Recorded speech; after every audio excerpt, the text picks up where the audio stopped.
akhirnya dokter itu bilang ya angkat rahim yang paling solusi yang paling terbaik. Dia bilang, oh Pak memang belum diinfo ya Pak ya, kenapa? Bayinya ada biru sedikit. Untuk kita bisa mengasihi, menyayangi seorang anak gak harus datang dari rahim kita sendiri, karena menurut kita ya yang kami yakini bahwa semua anak di mata Tuhan sama.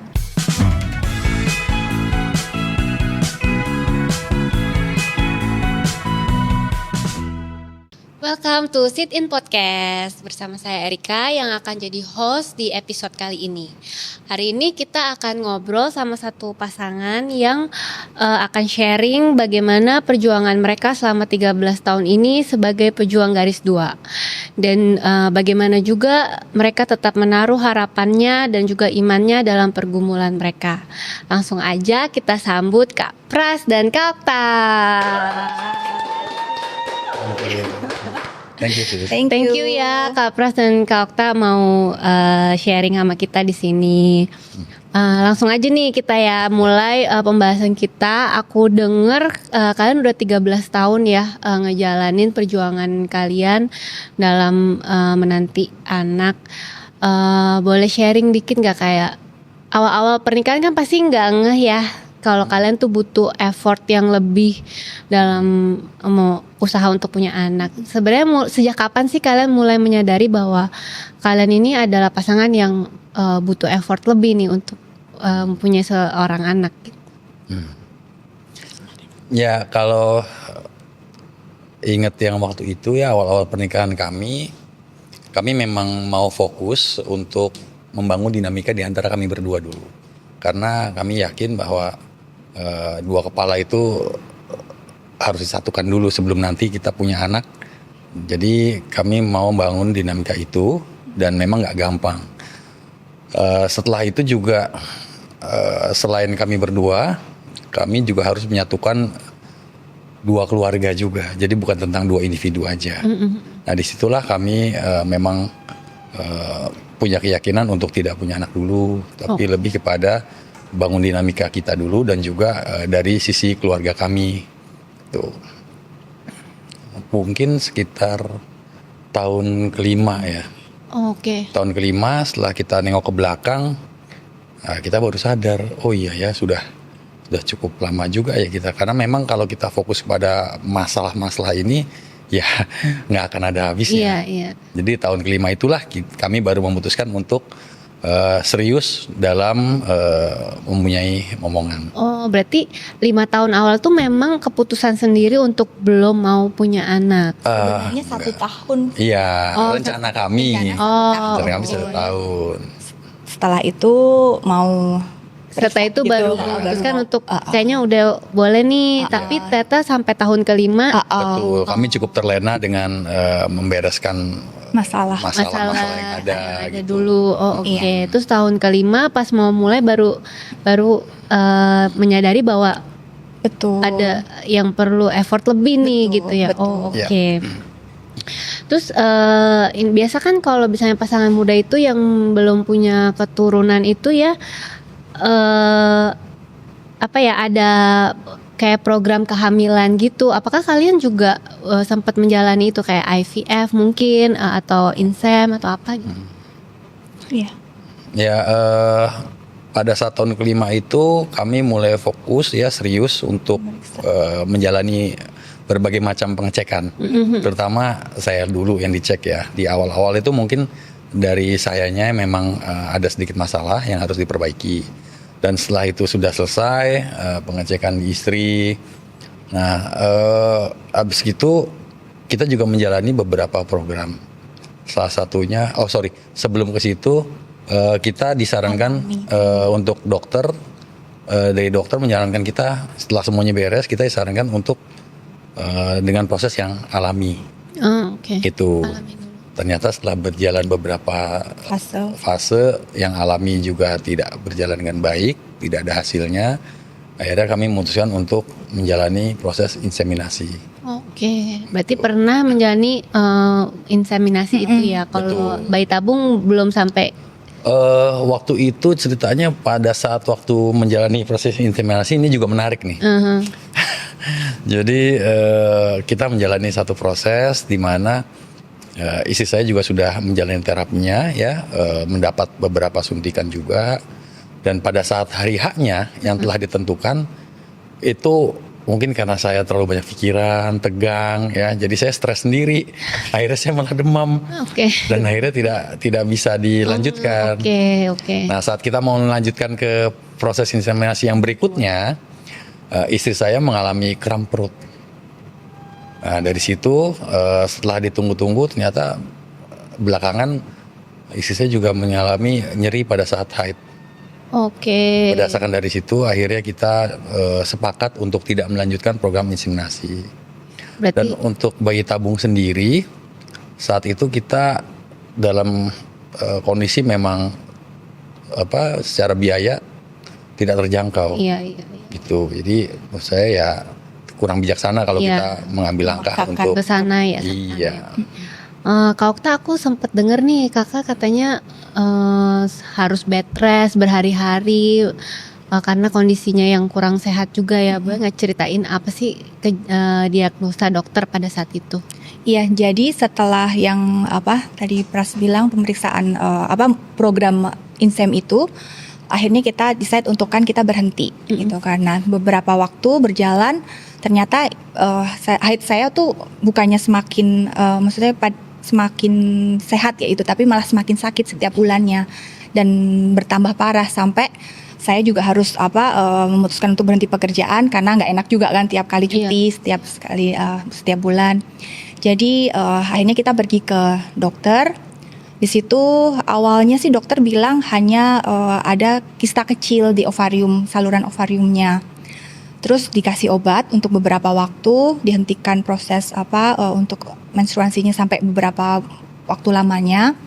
Dan tapi ternyata setelah itu selesai, haid saya malah semakin sakit lagi, masih tetap sakit gitu. Jadi akhirnya kita memutuskan untuk pergi lagi ke dokter lain, cari second opinion gitu kan. Terus begitu di dokter selanjutnya saya baru ketahuan ada adenomiosis namanya.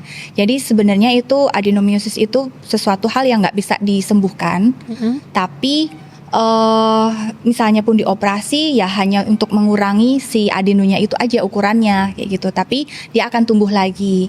Dan waktu itu dokter menyarankan untuk kalau misalnya mau punya anak tetap dilakukan operasi, tapi hasilnya pun nanti nggak akan maksimal gitu. Jadi malah bisa menyebabkan bayinya jadi cacat atau apa gitu, karena kurang nutrisi. Iya. Terus dan akhirnya dokter itu bilang ya angkat rahim yang paling solusi yang paling terbaik. Oke.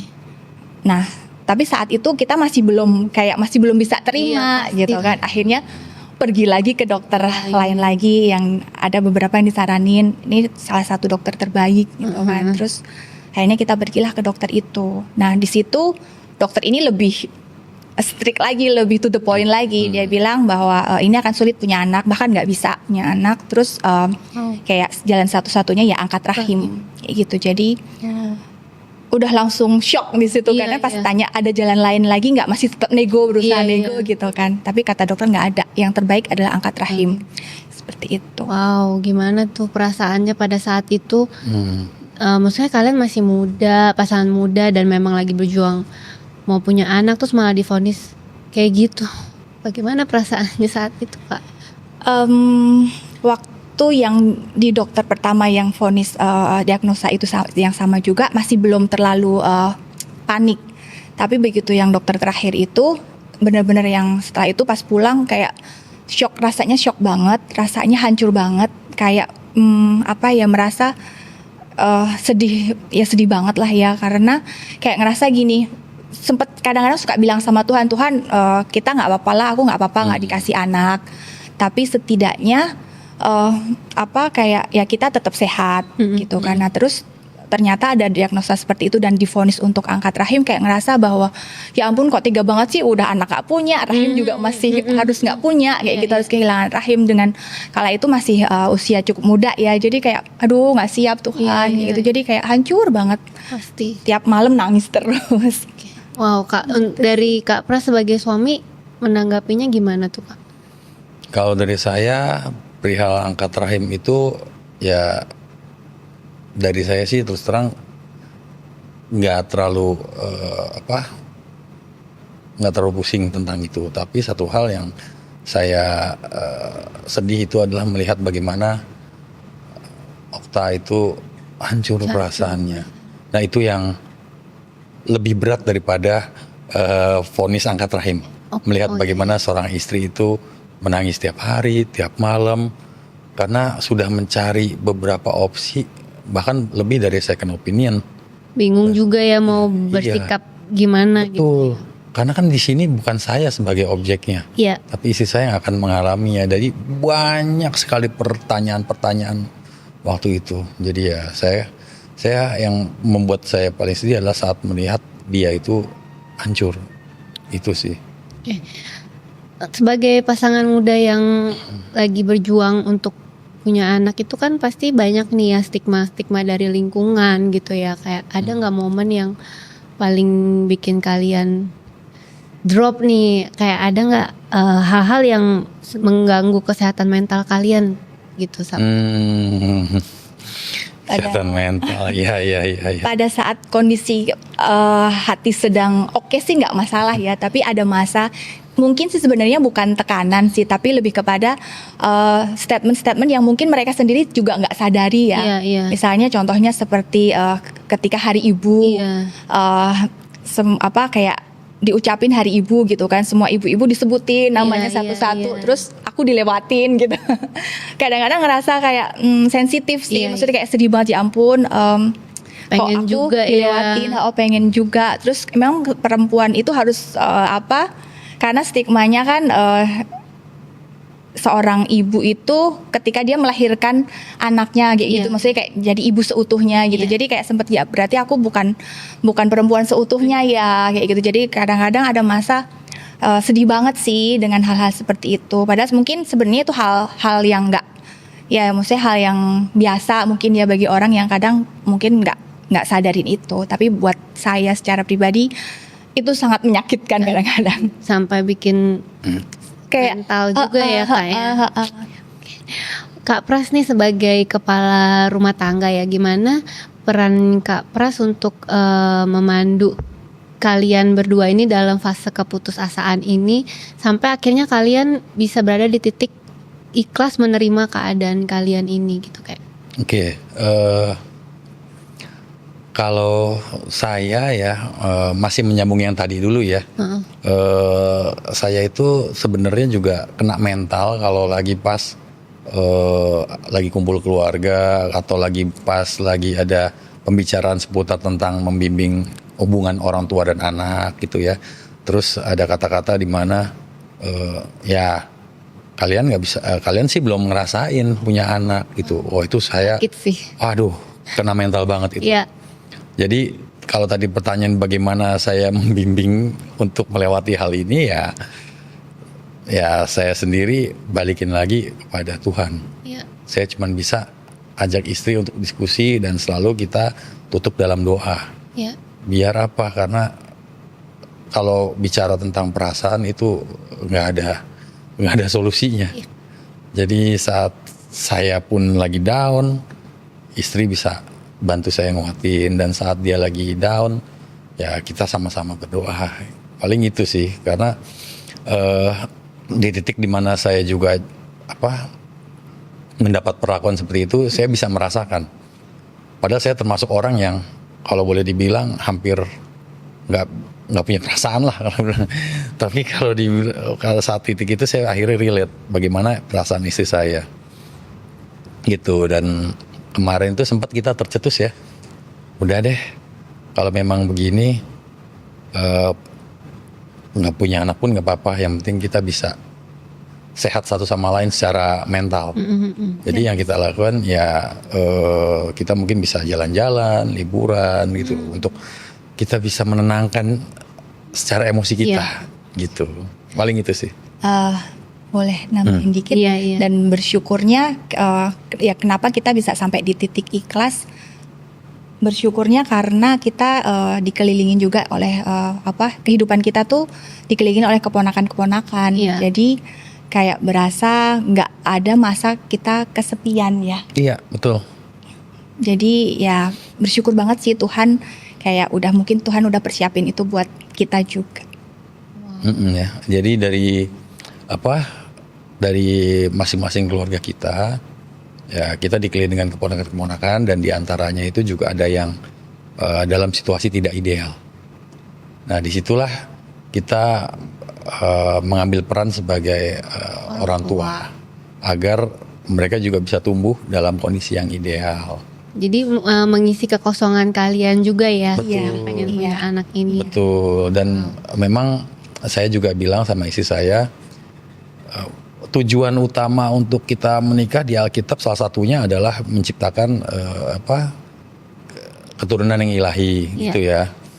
Tapi kita juga bisa menjadi berkat bagi orang-orang di sekeliling kita dengan anak-anak yang kurang beruntung seperti itu. Bagaimana kita juga bisa menjadi orang tua bagi mereka agar mereka bisa tumbuh menjadi anak-anak yang cinta Tuhan juga. Wow. Aku denger nih di saat kalian udah ikhlas, udah di titik kalian ikhlas nggak bisa punya anak sendiri, kayak tiba-tiba ada kabar dari keluarga kalian. Apa nih? Boleh diceritain nggak? Kayak penasaran banget nih kabarnya gimana? Oh, iya. Jadi gini, kami juga pernah coba untuk adopsi. Jadi selain dari program-program yang tadi kita ceritakan, dan saat kita memutuskan untuk tidak meneruskan atau melanjutkan program itu, akhirnya saya bilang sama istri, ya ada beberapa cara untuk kita bisa mendapatkan keturunan, yaitu dengan adopsi. Nah, kami coba adopsi opsi itu, tapi pada waktu itu tuh prosesnya kita tanyakan. Ya, proses itu lumayan sulit. Iya. Gitu. Jadi ada beberapa tahapan-tahapan yang lumayan berat untuk kita lewati, dan juga dari sisi istri juga masih berbeda pandangan ya. Gimana pandangan kamu waktu itu soal adopsi? Iya, waktu itu kayak kalau mau adopsi, saya terpikir tuh adopsi anak dari orang yang setidaknya kita kenal atau bahkan saudara gitu kan. Jadi kayak lebih enak aja nggak sih gitu kan. Cuman ya pada saat itu ternyata ya kita berbeda pandangan. Kalau Pras lebih kepada ya kita bisa jadi berkat buat anak-anak yang kurang beruntung di luar sana. Kalau semua orang mau adopsi dari orang yang kita kenal, terus gimana nasib anak-anak di luar sana gitu yang kurang beruntung kayak gitu. Jadi ya sampailah pada titik kita sepakat. Saya juga doa sama Tuhan, saya pikir iya juga ya, kok jahat banget kalau cuma mau pilih-pilih kayak gitu kan. Jadi ya udah sampai di titik oke, kita adopsi, kita coba tanya-tanya gitu. Dan kita sempat coba tanya di salah satu panti asuhan. Waktu itu di Pelangi Kasih ya. Kita tanya sih, kita baru tanya sih, maksudnya untuk caranya gimana, prosedurnya gimana. Tapi kala itu ternyata memang pas masanya kita udah lumayan susah ya saya. Iya, dan waiting list juga. Udah waiting list juga gitu. Jadi akhirnya ya udahlah, kita sepakat untuk kita balik lagi fokus untuk ya berdua dulu.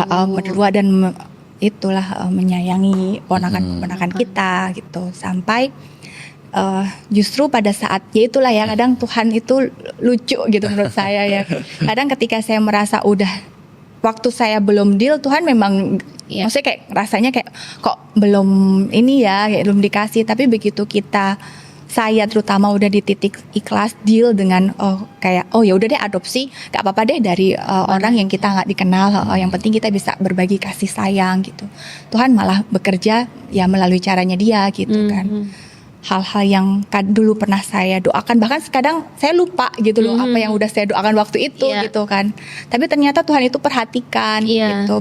Tapi Tuhan juga tunggu kesiapan saya kayak gitu. Jadi begitu saya ternyata udah siap, Tuhan malah kasih yang saya mau waktu itu kayak gitu, yaitu melalui kakak ipar.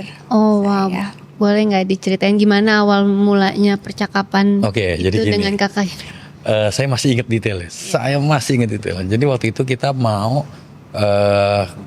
melayat ya, kunjungan lagi mau ziarah mau ziarah. Kita lagi mau ziarah ke salah satu ke makam ke makam salah satu sister yang waktu itu pernah membantu kita juga untuk program adopsi di Pelangi Kasih itu. Nah dalam perjalanan tiba-tiba ada telepon dari kakak ipar nangis. Nah, kita bingung kenapa nih nangis nih. Ternyata dia bilang dia hamil. Nah itu yang sempat membuat kita bingung juga, kita ketawa. Yang satu nangis nggak hamil, yang satu nangis karena hamil. Itu kan aneh gitu loh. Dan saya sempat bilang, kenapa mesti nangis? Iya. Kamu punya suami, kamu juga udah punya anak 2, terus kenapa mesti nangis? Nah, dari situ baru dia cerita bahwasanya kondisi mereka saat itu sedang tidak ideal. Oke. Itu baik dari sisi finansial maupun dari sisi usia juga ya. Iya, usia. Iya. Jadi memang mereka terbeban dengan kehamilan itu. Iya. Oh. Okay. Nah, setelah itu mereka diskusi lah dengan kami berdua. Okay. Gitu. Aku dengar mereka sempat berpikiran untuk nggak lanjutin ya. Betul. Ya, gimana respon kalian pada saat mendengar itu? Ya saat itu pas dengar, jadi balik lagi pas dengar kabar bahwa kakak ipar saya hamil, itu kan anak ketiga ya. Jadi ya kita sebenarnya kita seneng ya, maksudnya kayak ya makanya bingung kenapa mesti sedih gitu. Tapi ternyata begitu. Mereka juga kaget karena mereka tidak menyangka juga akan ada kehamilan ketiga karena mereka tadinya mereka selalu bilang cukup anak 2 udah cukup gitu. Nah yaitu satu karena faktor usia kakak ipar saya juga sudah memasuki kepala 4. Terus saat itu suami kakak ipar saya which itu kakak laki-laki saya sedang ada putus kerja gitu loh. Jadi dia dalam kondisi memang secara finansial juga sedang tidak ideal, sedang lagi drop-dropnya gitu. Jadi itu yang membuat mereka nggak siap gitu.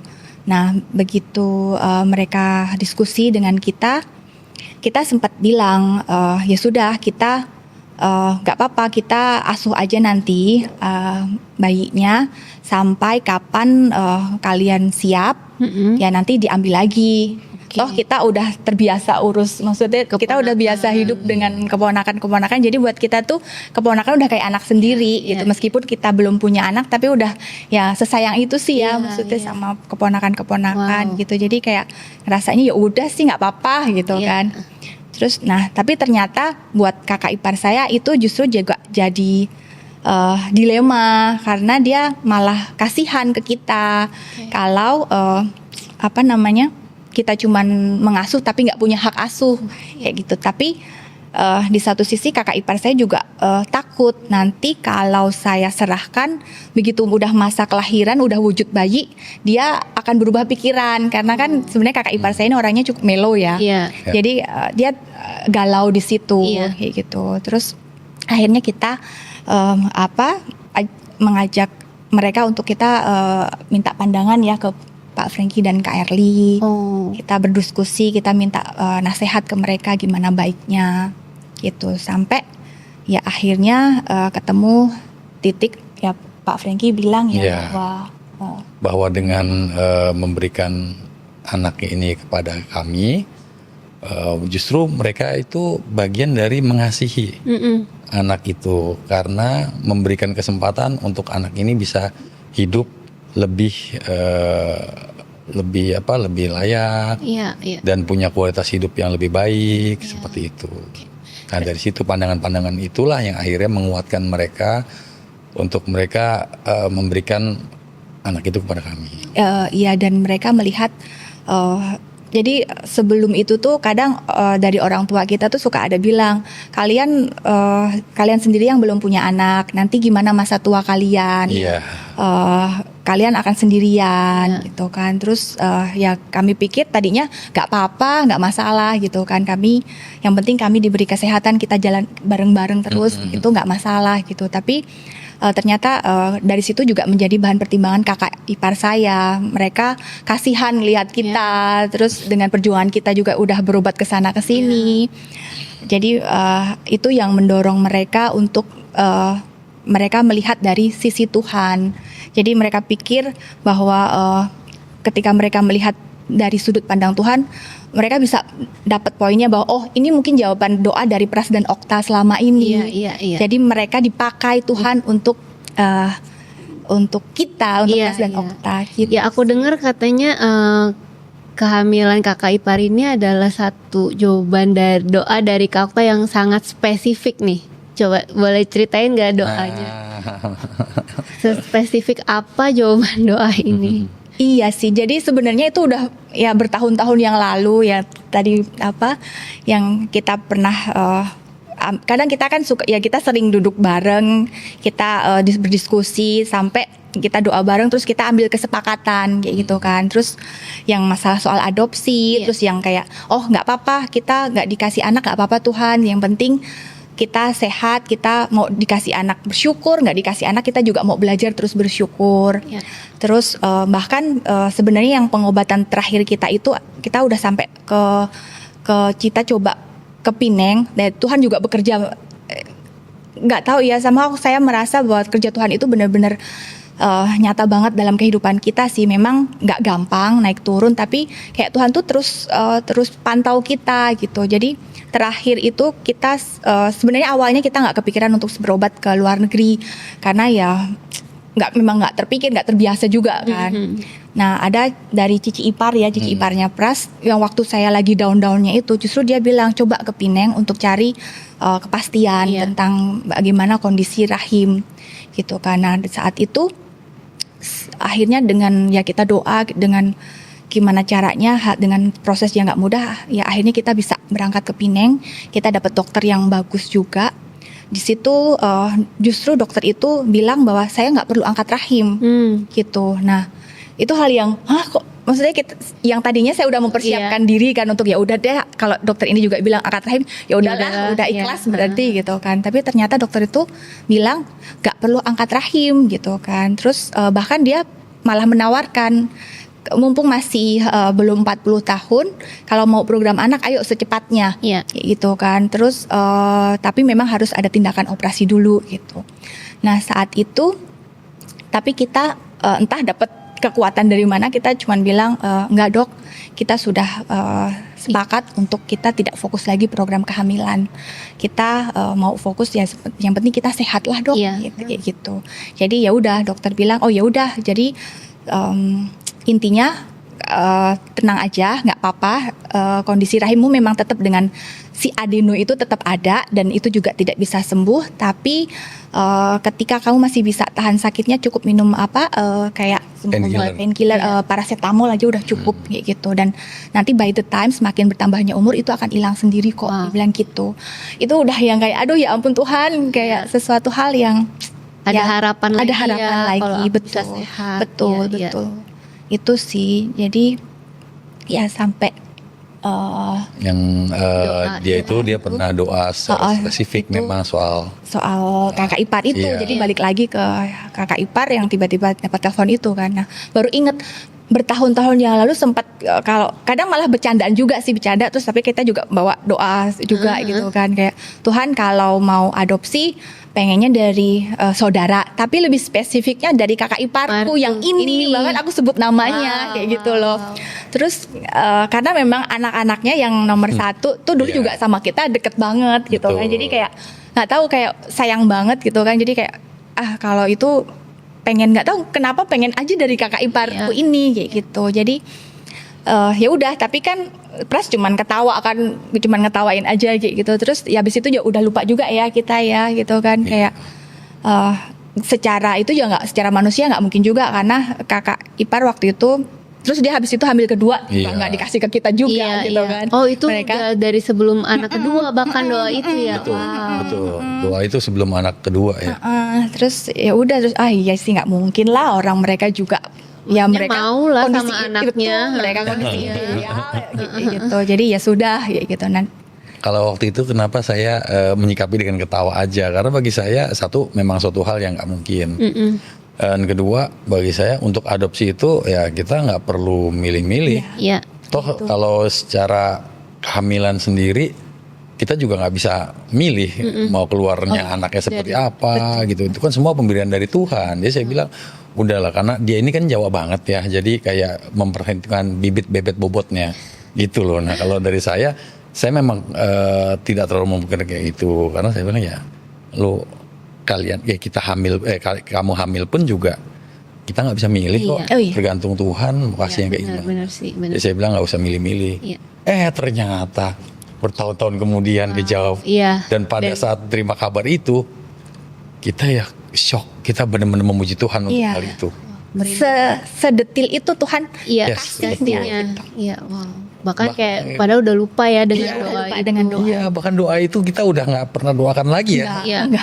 Karena udah nggak mungkin lah bagi kita. Iya. Iya. Ternyata Tuhan bekerja di sana. Iya, luar biasa sih Iya, memang Tuhan. Tuhan paling tahu sih yang terbaik buat kita dan waktu yang paling tepat buat Betul. kita untuk Betul. dijawab. Wow. Oke. Aku merinding sih dengar cerita. Oke, kita maju nih ya ke hari kelahirannya gimana? Ceritain dong gimana prosesnya sampai hari H mereka lahir, terus bagaimana pada hari kelahiran itu? Hari kelahiran. Pas menyambutnya sebenarnya juga lucu juga sih. Ini juga ya balik lagi Tuhan bekerja dengan caranya Tuhan. Menyambut hari kelahirannya itu sebenarnya juga kita tanggalnya itu nggak pasti ya karena Aduh. waktu itu ada beberapa jadi kakak ipar saya itu ada pergi ke dokter ini ke dokter Iya. itu karena memang pada saat itu kondisi kehamilan mungkin karena sudah umur jadi memang agak kepayahan pada Iya. saat hamil itu udah mulai semester akhir itu sudah mulai kepayahan jadi akhirnya dan dia sendiri lupa kapan sebenarnya terakhir dia Haid. berhenti haid. Iya. Jadi ada dokter yang bilang oh lahirnya bulan Oktober. Oke. Terus begitu pas lagi ke dokter lain dibilang enggak ini bulan September. Oke. Terus ternyata tiba-tiba maju bulan Agustus. Wow. Awalnya kita sempat kayak wah Agustus tanggal berapa? Oh awal.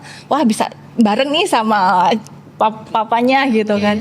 Terus tapi ternyata tiba-tiba lahirnya mundur dan itu pun juga kita jadi nggak ada persiapan karena kita bingung kan kita mesti yang mana nih gitu sampai akhirnya tiba-tiba dikasih kabar kata dokter besok harus segera dioperasi karena perutnya itu sudah apa sih kalau udah kencang banget kayak gitu kan terus ya sudah akhirnya kita persiapan kita pulang karena waktu itu kakak saya di kampung jadi kita pulang kampung.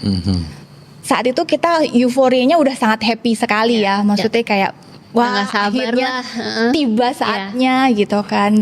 Jawaban dari doa kita selama ini dan Tuhan kayak ngimpi. Kita sepanjang jalan tuh cuman kayak ya ampun Tuhan, sayang kita kayak ngimpi ya kayak gitu loh. Terus dan pada saat lahirnya ya puji Tuhan semua sehat. Cuman dokter sempat memberitahukan bahwa kondisi kakak ipar saya itu sempat ada pas itu ada robek di rahim, dibilang dan itu seharusnya kalau secara normalnya biasanya terjadi pendarahan, tapi kebetulan dokter bilang kok ini nggak terjadi pendarahan kayak gitu dan dibilang ini mujizat Tuhan juga dibilang gitu dan di situ kita juga bersyukur. Nah selanjutnya dokter kasih tahu juga tentang anak bayinya sehat cuman ada bagian scrotumnya dia belum turun dia bilang gitu terus tapi ya nggak apa-apa nanti dia akan turun seiring berjalannya waktu ya dokter bilang seperti itu. Nah ya udah kita tenang tuh kita tunggu di kamar di ruang perawatan sembari kan biasanya kalau ibu melahirkan nanti nggak lama bayinya dikasih ya dikasih ke kamarnya betul ya.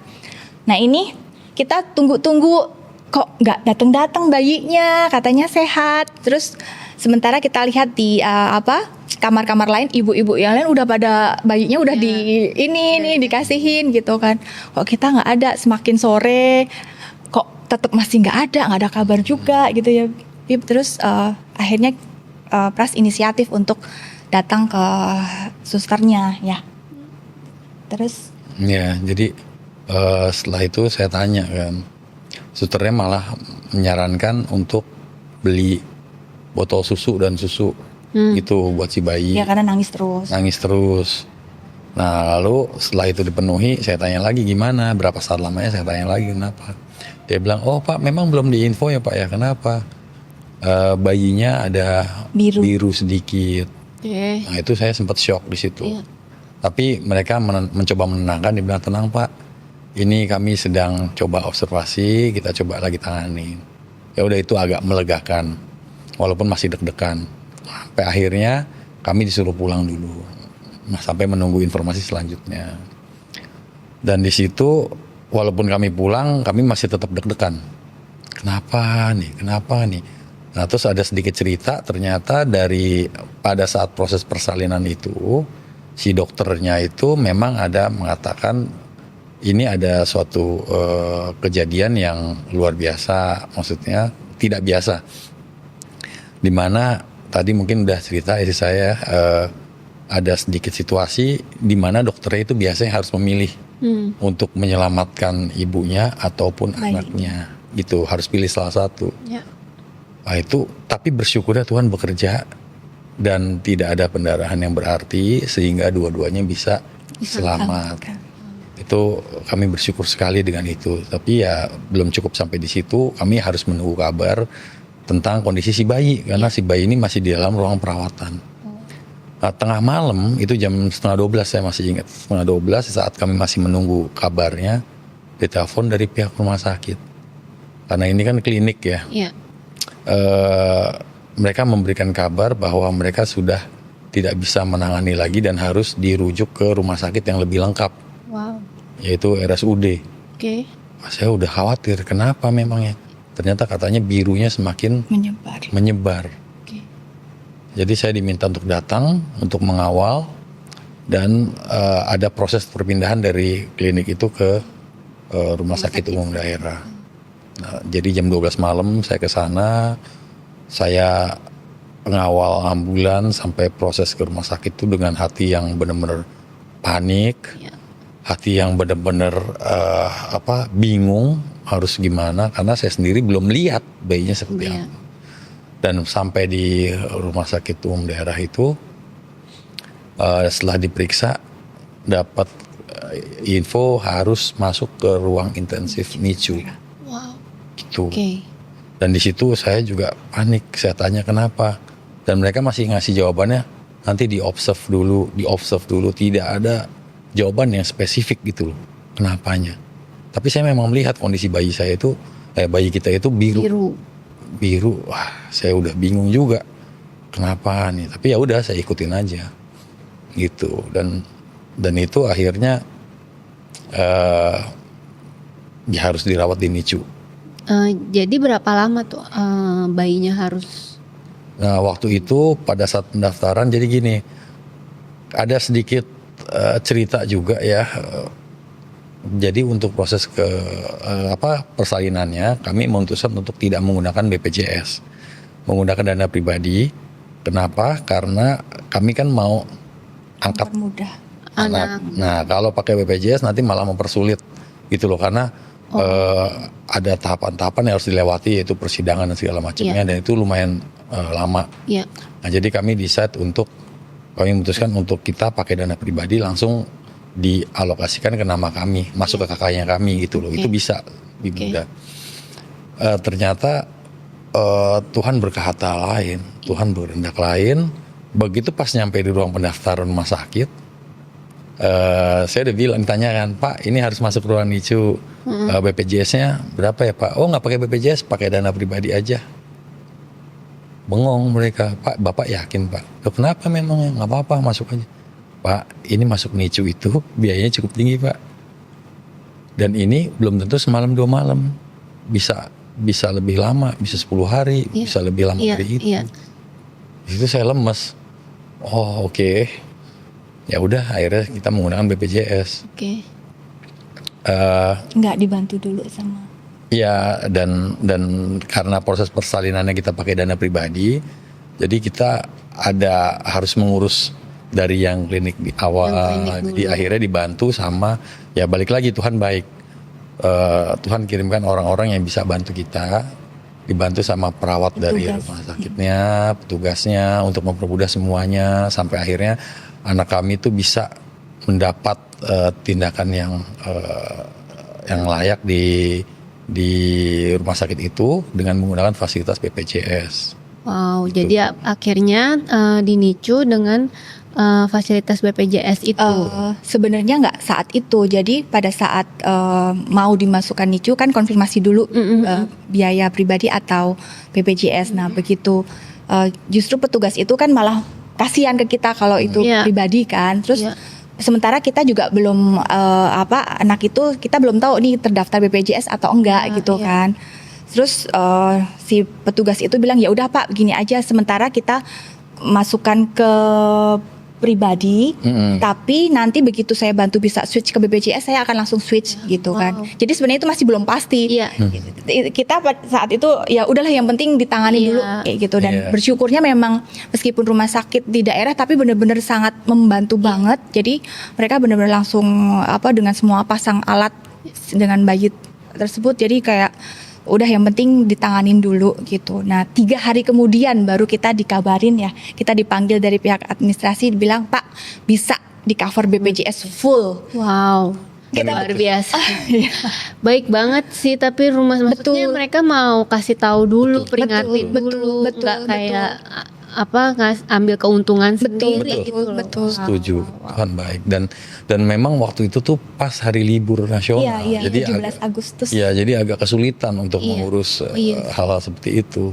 Betul. Jadi 3 hari kemudian kami merasa wah lega. Iya kayak ya ampun Tuhan bekerja lagi gitu di balik semua kesulitan yang kita ngerasa ini apalagi sih Tuhan, tapi ternyata Tuhan juga udah siapin. Ya karena NICU mahal banget sih pastinya. Iya dan satu hal yang saya rasa Tuhan tuh mau meluruskan jalan yang saya sudah mau coba pakai cara saya sendiri ya dengan dana pribadi, tapi Tuhan berkehendak lain. Enggak Pras, lu harus ikut step-stepnya. Baik banget sih. Jadi ya mau nggak mau kita balik lagi dengan jalannya Tuhan gitu. Dan di NICU 10 hari. Wow. Itu yang aku tahu di NICU itu pasti suasananya nggak enak banget ya, dan kayaknya maksudnya pasti banyak juga keluarga-keluarga lain yang ada di sana sama-sama sedang menunggu keluarganya gitu. Bagaimana perasaan kalian selama menunggu di NICU ini nih 10 hari? Jadi di NICU itu kita nggak boleh masuk, tapi kita juga nggak boleh pulang. Jadi itu dilema. Kita harus menunggu tanpa ada suatu kepastian yang pasti gitu loh. Tidak ada suatu kejelasan. Bahkan untuk melihat bayi kita di mana aja kita nggak bisa ya. Jadi yang kita lakukan hanya menunggu di lorong itu, ya kita bisa tidur di sana dengan fasilitas adanya dan ruangan yang sempit di balik tembok NICU persis, di mana kita bisa mendengar suara mesinnya dan suara bayi nangis, dan itu sangat-sangat terdengar jelas. Jadi memang suasananya nggak nyaman, juga kondisinya juga nggak nyaman, dan pagi siang sore malam kita di sana. Gantian dong ya apa? Iya, gantian juga sama kakak saya. Iya, tapi lebih banyak kita. Kalau malam kita. Dan nggak tahu, saya sih pribadi merasa mencekam. Karena ada suara-suara yang nggak nyaman itu. Dan kita tidak bisa melihat bayi kita, itu bagi saya suatu hal yang ini. Saya harus bisa visual lihat bayinya, baru saya bisa lebih tenang. Gitu. Tapi selama saya nggak bisa lihat, saya nggak tahu di dalam gimana, apa yang saya dengar cuma bunyi mesin, dan saya juga nggak tahu itu bunyi mesin siapa bayi siapa. Banyak gitu. Belum lagi ditambah ada pada saat penantian itu kita menunggu tengah malam ada keluarga yang dipanggil, terus tiba-tiba menjerit histeris dari dalam karena sudah melewati suatu proses yang nggak mudah dan akhirnya harus kehilangan. Terus ada berapa kali ya, ada yang pagi-pagi tiba-tiba sudah didorong, udah nggak ada, wah gitu. Terutama Okta, dia malam nggak pernah bisa tidur karena dengar suara mesin itu yang nit, aduh Wow, aku ngebayanginnya sih kayak stres banget sih. Itu gimana kalian bisa tetap menjaga kewarasan kalian selama 10 hari di sana, Kak? Hari ketiga akhirnya saya nggak tega, lebih kepada ngelihat istri saya yang stres, sedih, hancur. Saya memberanikan diri untuk memberikan ASI. Iya. Jadi memang ASI itu kan tetap harus dikasih, tapi biasanya taruh di luar. Akhirnya pada saat hari ketiga dengan dalih mau memberikan ASI, saya masuk ke dalam. Begitu susternya nggak ada, saya nyelonong nyari, mana nih bayi saya nih? Wah, ketemu. Oke. Ketemu, saya lihat, aduh bener-bener kondisinya nggak tega banget. Masih biru. Tapi akhirnya suster kasih. Iya, masih biru, tapi saya alatnya itu loh, selang-selang yang nempel gitu. Aduh, saya ngelihat bayi sekecil itu udah harus dipasang selang untuk nafas, untuk denyut nadinya dipasangin bapak alat itu untuk memantau monitoring jantungnya. Saya sedih terus, saya sedih. Terus pas ketahuan susternya, Pak, kenapa? Saya bilang saya mau doa buat anak saya. Akhirnya susternya juga terenyuh, ya udah silakan Pak. Nah dari situ saya doa, memang tidak boleh motret kan ya. Jadi saya doa buat. Tapi setidaknya itu saya bisa memberikan ketenangan buat istri saya. Nah dari situlah karena suster lihat saya begitu gigih melihat anaknya. Nah dari situ setelah saya cerita besok-besok suster memperbolehkan kita, iya, untuk doa pagi, setidaknya untuk mendoakan kesehatan bayi. Nah dari situ mulai lumayan tenang. Walaupun masih harap-harap cemas karena setiap datang kontrol dokter, visit dokter itu kita tanya, dokternya belum pasif, ada kemajuan, sangat pasif. Mereka hanya, Bapak mau nanya apa? Dia tidak secara gamblang menjelaskan kondisi anak kita. Dan tiap kita tanya, Dok, ini kenapa? Masih diobservasi. Lalu berapa lama? Ya saya nggak tahu. Pokoknya sampai doa aja. Iya doa aja terus. Jadi nggak ada kepastian gitu loh, nggak ada kejelasan. Itu yang bikin kita tambah galau. Benar. Itu sih. Tapi setelah dapat kesempatan buat doain terus tiap hari udah agak lebih tenang ya. Lebih tenang. Emang ya kekuatan doa itu nyata sih. Saat kita udah bisa doa bareng si bayi, kita merasa ada suatu kelegaan di sana. Iya. Gimana akhirnya setelah 10 hari boleh pulang? Berarti maksudnya setelah 10 hari ini anaknya udah normal atau bagaimana nih kondisinya? Setelah 10 hari sempat masuk ke satu hari masuk ke ruang persiapan pasca apa ya namanya, persiapan pulang lah gitu. Pas persiapan pulang. Jadi di situ memang langsung perkembangannya sangat bagus banget. Jadi yang tadinya birunya itu udah mulai hilang. Bahkan pas pada hari yang ke-10 itu memang udah benar-benar bagus kondisinya gitu. Cuman memang ada penurunan berat badan yang langsung ngedrop, mungkin karena ASI-nya juga nggak maksimal ya. Terus ya dari situ ya langsung setelah 1 hari observe untuk persiapan pulang, benar-benar besokannya boleh dibawa pulang. Betul. Dan maksudnya itu dinyatakannya normal aja gitu anaknya? Ya masih dalam, jadi dokter saat itu bilang masih di bawah 3 bulan itu masih belum bisa diketahui apa penyebab pastinya. Bisa infeksi karena kandungan mamahnya yang terjadi robek itu, atau memang ada sesuatu dengan organ jantungnya atau parunya. Cuman memang belum bisa diketahui dan memang alat di situ belum memadai. Boleh ceritain dikit nggak? Dokter tuh akhirnya apa nih yang harus bayi El alamin dan masa depannya bayi El nih gimana nih dengan segala sindrom yang ada gitu? Ya jadi setelah didiagnosa seperti itu, dokter itu spesifik bilang El ini kemungkinan mengidap satu sindrom namanya Noonan syndrome. Nah, Noonan syndrome itu ada satu sindrom di mana menghambat pertumbuhan secara fisik. Ya, secara fisik gitu. Jadi baik itu dari berat badan atau dan itu disimpulkan dari bentuk kepala, mata dan juga langit-langit L yang agak ke atas dan PS tadi yang saya bilang itu, Stroke. jantungnya itu dan juga strotum yang nggak turun. Jadi sindrom itu ternyata serangkaian penyakit bawaan dari lahir. Itu namanya sindrom ya. Tadinya baru tahu juga sih. Iya. Ya, dan di situ saya sempat ngejar dokternya itu, saya tanya, jadi dok gimana, apa yang harus kita lakukan dan pengobatannya gimana? Iya. Dokter itu spesifik bilang kalau mau pasti harus dilakukan serangkaian tes, which is itu juga nggak murah, Iya. seperti tes DNA Iya. gitu ya. Akhirnya saya tanya, lalu setelah dilakukan tes itu apakah ada obatnya? Belum ada. Jadi lalu buat apa kita tahu ini Iya. sindrom gitu ya kalau memang pasti. Jadi yang dikasih jawaban itu adalah untuk mengetahui, maksudnya untuk kita bisa tahu itu sindrom Noonan itu hanya baik buat kita, jadi bisa mengawasi tumbuh kembangnya dia. Lebih kepada penerimaan dan Ya, nanti Jadi tahu. bagaimana Ya. menghandle dia. Iya. itu aja sih. Jadi kalau untuk obat dokter itu bilang nggak ada, belum ada. Belum ada obat. Jadi itu lebih kepada kita sebagai orang tua Ya. tahu cara menghandle dia, dan juga kalau mungkin nanti ada pertanyaan-pertanyaan ya kita bisa bantu jawab. Ya. Sama untuk membantu pertumbuhannya harus pasang Ya, selang betul. NGT. Iya. Oh. Pada satu masa ya balik lagi Tuhan bekerja lagi. Iya. Ada masa L tiba-tiba demam lagi ya. Ya, L pas udah di rumah nih ya, berapa bulan kemudian L tiba-tiba demam lagi. Terus waktu itu tuh Lebaran ya, yang semua tuh Iya. libur. Kita mau bawa ke dokter tersebut lagi, dokternya cuti. Akhirnya kita bawalah ke ada unit care yang klinik sih ya, tapi dia bisa buka 24 jam.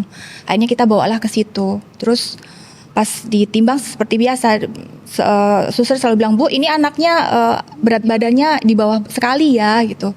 Terus iya dok, akhirnya ya sus, terus akhirnya ya kita ceritain bahwa anak ini ada masalah ini gitu.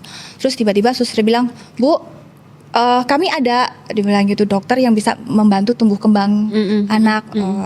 Waktu itu profesor gitu kan. Terus ya sudah sus, saya mau bantu buat jadwal gitu. Oh ya udah. Tapi awalnya waktu itu kita juga masih, karena begitu dikasih obat si El demamnya turun gitu kan. Terus ya. sempat nggak bisa pup itu ya, terus bisa pup. Akhirnya kita nggak bawa lagi karena pikir ya udah udah udah normal, sehat, udah ya. normal Oke, ya El gitu gitu. kan. Tiba-tiba berapa minggu kemudian El sakit lagi.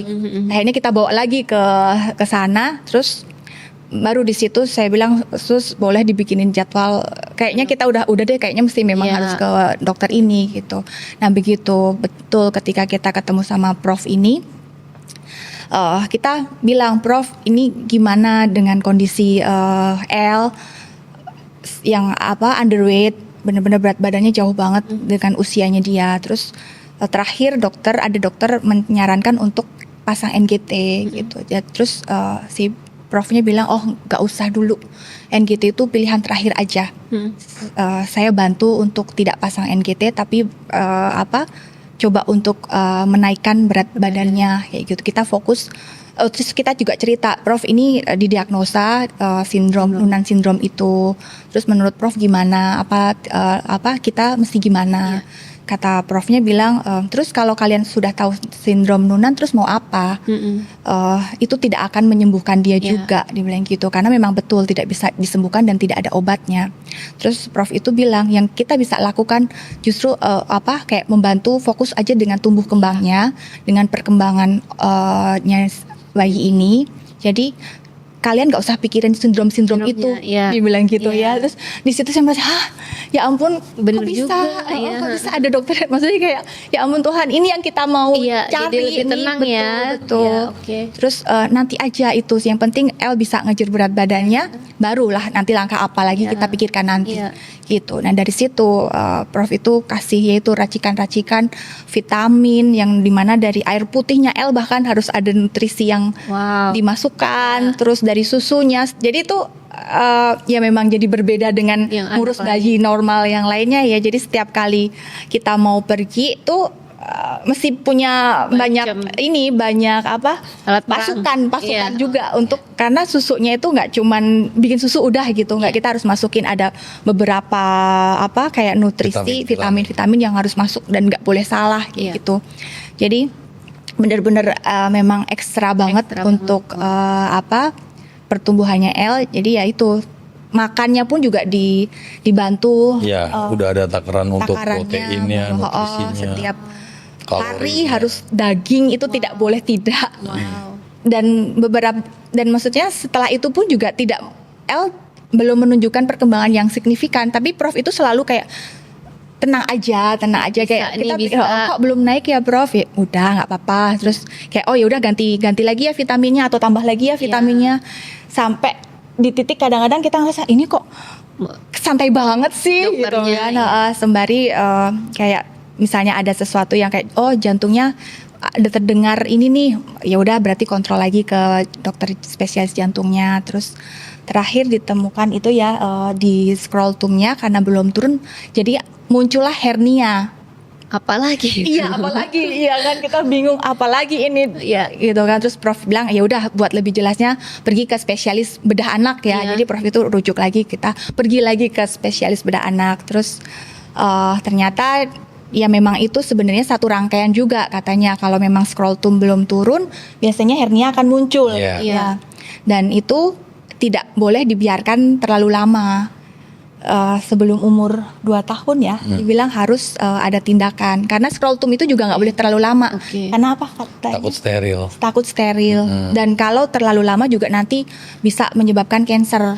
Wow, Kayak jadi gitu. harus dioperasi. Harus dioperasi. Sementara pas kita bilang ke dokter bedah ini, dok tapi dia ada masalah jantung. Lalu si dokter ini saranin kita untuk konsul lagi ke spesialis jantung, balik lagi ini gimana.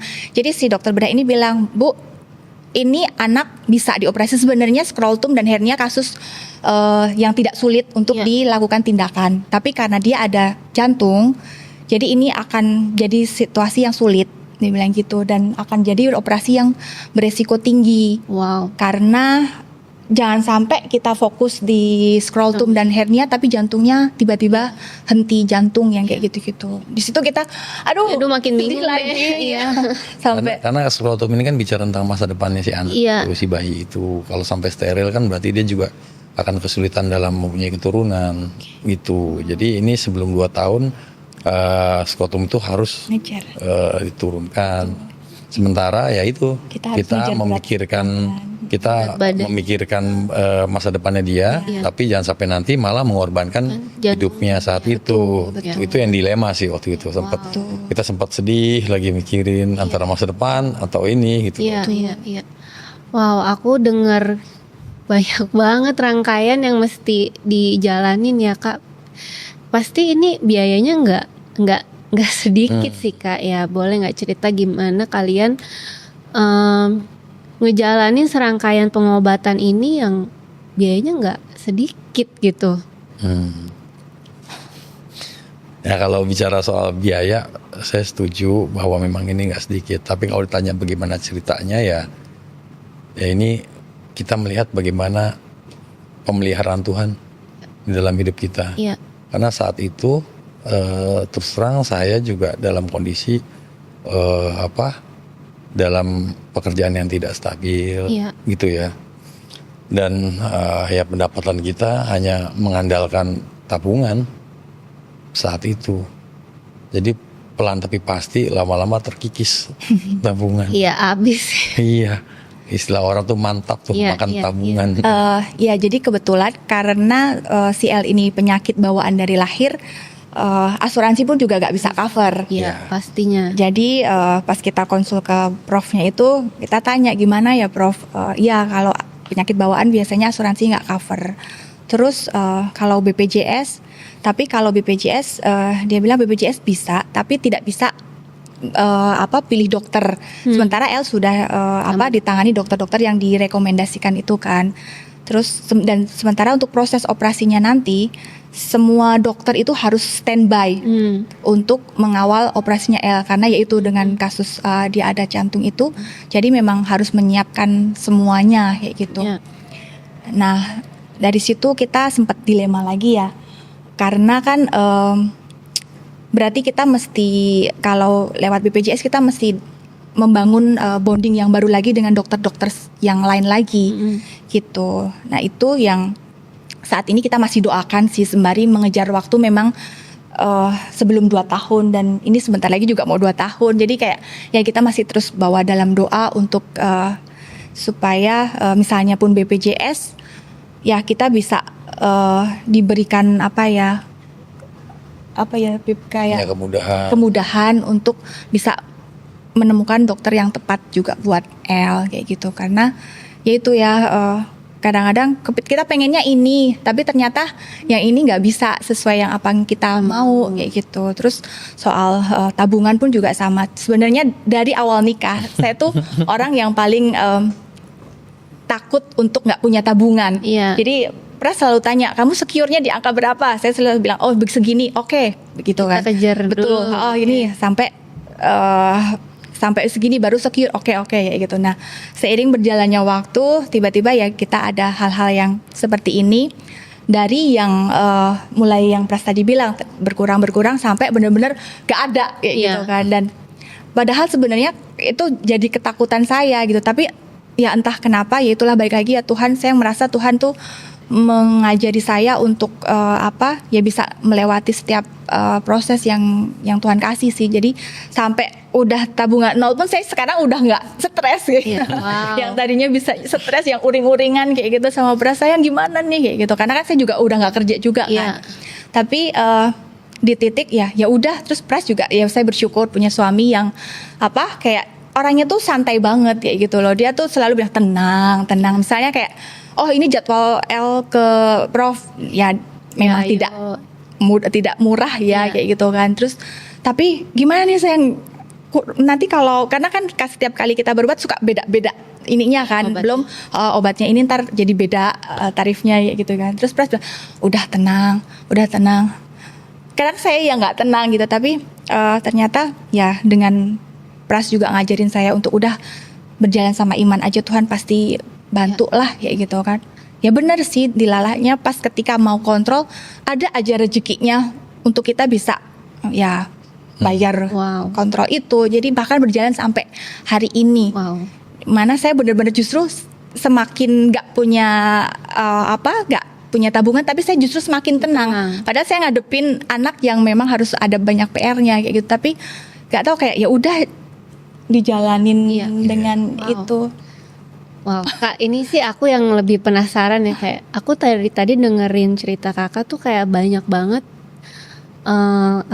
cobaan-cobaan yang Kakak harus alamin, kayak ini belum selesai, ada lagi yang baru, ada terus gitu Kak. Kayak gimana Kakak tuh bisa tetap tetap semangat ngejalaninnya, tetap beriman sama Tuhan, bahkan nggak putus asa gitu. Tolong kasih aku tipsnya Kak. Enggak sih, ada masa juga kita pasti di titik rendahnya kita ya. Maksudnya ada masa kayak maksudnya kayak bilang sama Tuhan, kok begini banget ya, maksudnya kok bertubi-tubi banget ya. Ada aja kayaknya kok kayak saya suka bilang sama Pras, bilang kok Tuhan kayaknya kalau nggak bikin aku nangis kayak nggak lega ya, nggak puas ya. Kayak selalu ada aja hal yang bikin nangis kayak gitu kan. Tapi ya dari situ ya kita terus ya bersyukurnya kita tuh terus selalu berdiskusi untuk mencapai satu kesepakatan, terus ya saling menguatkan kayak gitu kan. Jadi kayak merasa bahwa sebenarnya kita disiapkan sudah dari awal yang El masuk NICU itu ya. Jadi dari situ kita juga sudah bersatu hati bahwa apapun nanti kondisinya El, kita akan terima kayak gitu. Jadi itu membantu kita ketika kita terima hasil-hasil yang El diagnosa seperti ini, seperti itu, bahkan ada sindrom, didiagnosa ada sindrom karena kita memang belum, untuk memastikan sebenarnya harus tes DNA kan, tapi kita putuskan untuk tidak mengambil itu gitu. Jadi kayak berasa ya sudah, kita jalani aja dengan dengan sukacita dan berusaha untuk tidak menjadikan itu sebagai satu kekurangan dalam hidup kayak gitu loh. Kayak ya itu, kayak ngerasa toh pada saat kita butuh Tuhan juga tolong gitu. Jadi ya udahlah, kayak Tuhan pasti tolong deh. Kayak misalnya contohnya perkembangan otaknya El gitu ya, yang dokter udah vonis aduh ini bakalan susah nih otaknya nih kayak gitu kan, kayak bakalan lemah. Tapi ya Tuhan banyak lakukan hal yang berbeda dengan apa yang manusia Ya, katakan. ya. Ternyata Tuhan kasih yang Betul, terbaik, ya. betul. Jadi itu yang membuat kita Kami percaya Ya. bahwa L ini dari Tuhan. ya L ini adalah jawaban doa ya yang secara spesifik tadi udah disampaikan ya. Jadi kalau kami percaya itu dan kami yakin Tuhan itu kan akan menyediakan Jehovah Jireh. Jadi kami yakin bahwa kalau ini dari Tuhan, Tuhan pasti akan menyiapkan semuanya, Tuhan akan menyediakan semuanya. ya Itu yang kami yakini. Dan itu terbukti selama perjalanan iman kami bersama dengan L ini ya, Tuhan cukupkan. Mungkin Tuhan tidak lebihkan, tapi Tuhan cukupkan. Nah itu yang paling penting Iya, bagi benar, kami sih. benar. Kami nggak perlu lebih ya, cukup aja udah bagus ya. sih. benar. Itu jadi banyak sekali yang kami lihat tadi ya, pertumbuhannya L dengan begitu banyaknya PR, tapi anak ini sangat-sangat sukacita. Ya. Tumbuh Ceria. dengan apa, tangki cintanya full banget ya. ya ceria, aktif, tidak seperti anak-anak yang seharusnya kalau dia underweight biasanya kan maksudnya kayak ada lemes atau apa kayak Iya, gitu. Ini sama sekali. Bahkan kadang saya lupa kalau dia tuh Wah. Banyak banyak PR ya. PR.